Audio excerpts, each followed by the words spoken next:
Well, good morning, good afternoon, good evening to all of you. And today I want to get right into it with Loopring again. I want to talk about being relevant with this whole blockchain ecosystem, especially with the NFTs right now. And being relevant is not what Loopring really wants to be. They're doing something so different than what other exchanges, wallets, or even protocols are doing.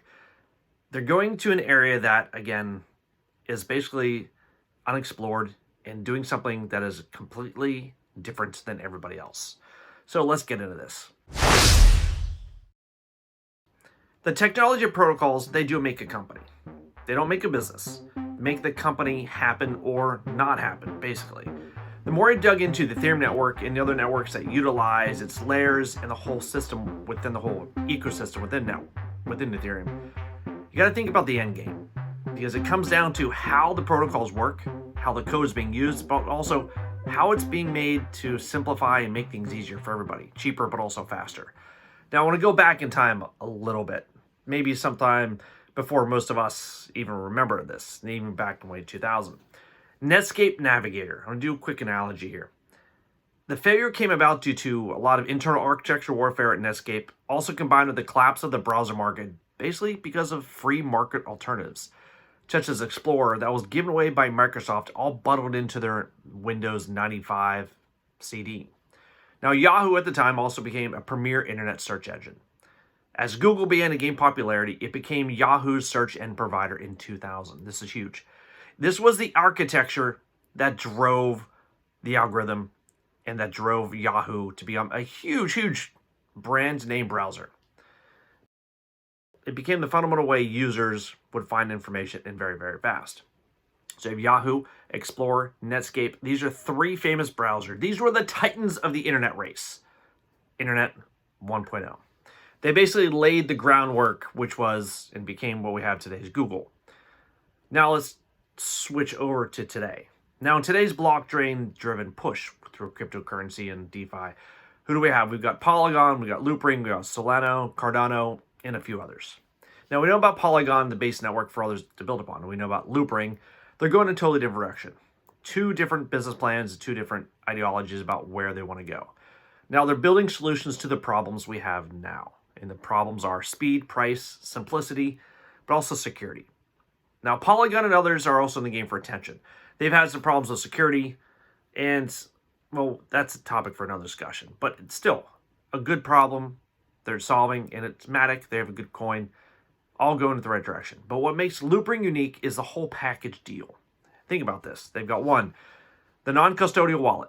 2, ZK rollups. Number 3, fees from the ZK rollups that are linked to your wallet. And number 4, the new NFTs that are coming out. And hopefully the new ability to mint NFTs for roughly maybe even $250 a piece. That is going to be revolutionary in this whole time where Nifty's and OpenSea. OpenSea has basically almost a stranglehold on the whole NFT market. And that's going to be a huge shift is what Loopring is going to be doing. Now, right now, this is the testing ground where some is going to rise and many are going to fall.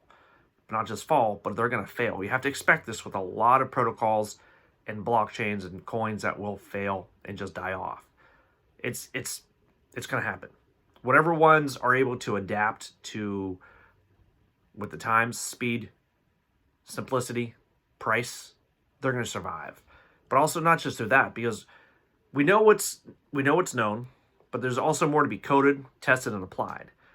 The market right now is just getting started, and again, we are the testers, the community. We're the ones that are going to take the risk and pretty much get into what's shaping our future in the next generation. We don't know what's going to rise, we don't know what's going to fail. We see what works for us, and we see what simplicity, but also what people like to use. And it comes down to communities around everything else. Netscape failed, Yahoo's failed. But what was the underlying architecture that drove the search engines? That was Google's algorithms. And what I see right now is with Loopring, what's going to be driving everybody is the ZK rollups through price. And they're basically the whole symmetry they have that going through the wallets, the NFTs, kind of unifying everything together. To me, I see it as a package deal. And to me, that's exciting. Totally psyched. And just get on this. Yeah, the price will go up and down. That's fine. But as long as you understand the protocol and how things work, the technology is there.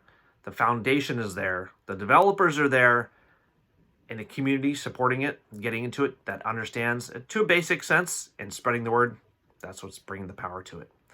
Doesn't matter if GameStop's get into it or not.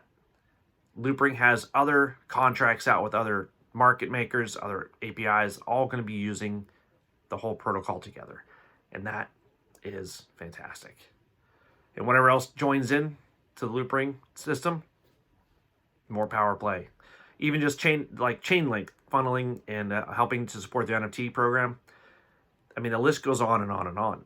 It's just a spider web that keeps expanding more and more. That's what we need. That's what Loopring needs, and for the price to go up. Might take a couple months, might take a year, might take 2 years. But again, understanding where Google is today and where they were decades ago, it's a big difference. So all of you, game on.